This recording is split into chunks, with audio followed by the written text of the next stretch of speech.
नहमदुहु व नसल्ली अला रसूलिल करीम अम्मा बाद फअऊज़ु बिल्लाहि मिनश शैतानिर रजीम बिस्मिल्लाहिर रहमानिर रहीम।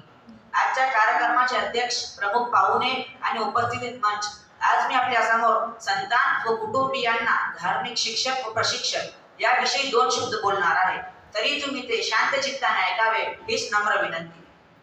माननीय अय्यूब बिन मुसा रज़ियल्लाहु ताला अन्हु यांनी आपल्या वडील व आजोबाकडून मिळालेल्या माहितीनुसार सांगतात की प्रेषित मुहम्मद सल्लल्लाहु अलैहि वसल्लम यांनी म्हटले आहे की कोणत्याही पित्याने आपल्या पाल्याला योग्य शिस्तीपेक्षा अधिक चांगले पारितोषिक दिले नसेल। अर्थात वडिलांकडून मिळालेले चांगले मार्गदर्शन व चांगली शिस्त ही बहुमोल व उत्तम देणगी मानायला हवी।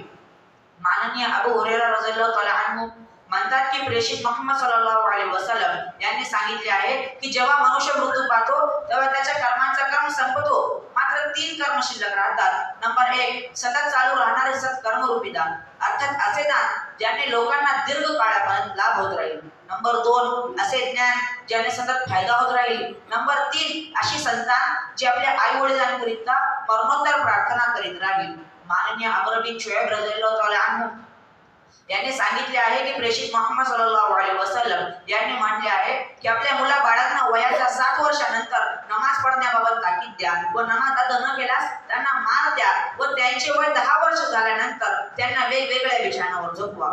अर्थात मुलांमध्ये लहानपणापासूनच धर्माच्या ज्ञानाची आवड निर्माण करा। जर समजावून सांगितल्यावरही मुले नमाज पढत नसतील तर त्यांना योग्य शिक्षा द्या व मुले मोठी झाल्यास त्यांचे बिछाने वेगवेगळे करून टाका, त्यांना एकत्र झोपविणे योग्य नाही।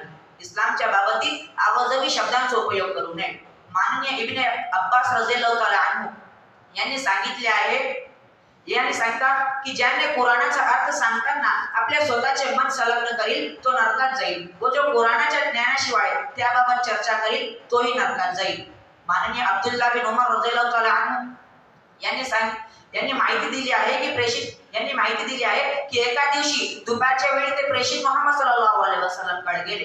प्रेषितांनी 2 व्यक्तींचा आवाज ऐकला जे कुराणाच्या श्लोकाबद्दल वाद घालत होते। प्रेषित बाहेर आले, त्यांच्या चेहऱ्यावर रागाचे चिन्ह होते। प्रेषित म्हणाले, तुमच्या पूर्वीचे जनसमूह इतर ग्रंथाचे मानणारे ग्रंथाच्या वादावरून नष्ट झाले। अर्थात कुराणाच्या अध्ययनासाठी त्याबाबत चर्चा व विचारांचे आदान प्रदान करण्यास मनाई नाही, मात्र कुराणाच्या संदर्भात भांडण तंटा व विरोध प्रतिरोध करता कामा नये। दुर्बुद्ध विद्वान माननीय अबू हुरैरा रज़ियल्लाहु ताला अन्हु यांनी सांगितले आहे की प्रेषित मुहम्मद सल्लल्लाहु अलैहि वसल्लम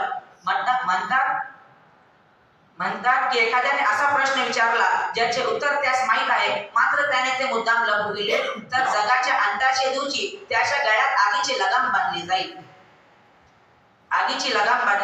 सुफियान रज़ियल्लाहु ताला अन्हु यांनी सांगितले आहे की उमर बिन खत्ताब रज़ियल्लाहु ताला अन्हु यांनी काब रज़ियल्लाहु ताला अन्हु यांनी विचारले आहे की ज्ञानी कोणास मानावे। काब रज़ियल्लाहु ताला अन्हु म्हणतात की जो आपल्या ज्ञानानुसार आचरण करीत असेल। उमर रज़ियल्लाहु ताला अन्हु विचारतात की ज्ञानी लोकांच्या मनातून ज्ञानाचा प्रकाश व तेज कशामुळे नष्ट झाला। काब रज़ियल्लाहु ताला अन्हु उत्तरले, ऐहिक सुखाने, अर्थात जगाच्या आकर्षणाने।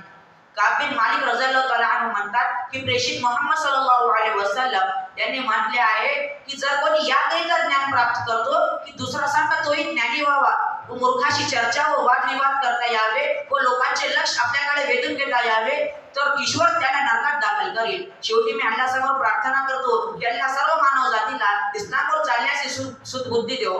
आमीन या रब्बल आलमीन व आखिर दावाना अल्हम्दुलिल्लाह।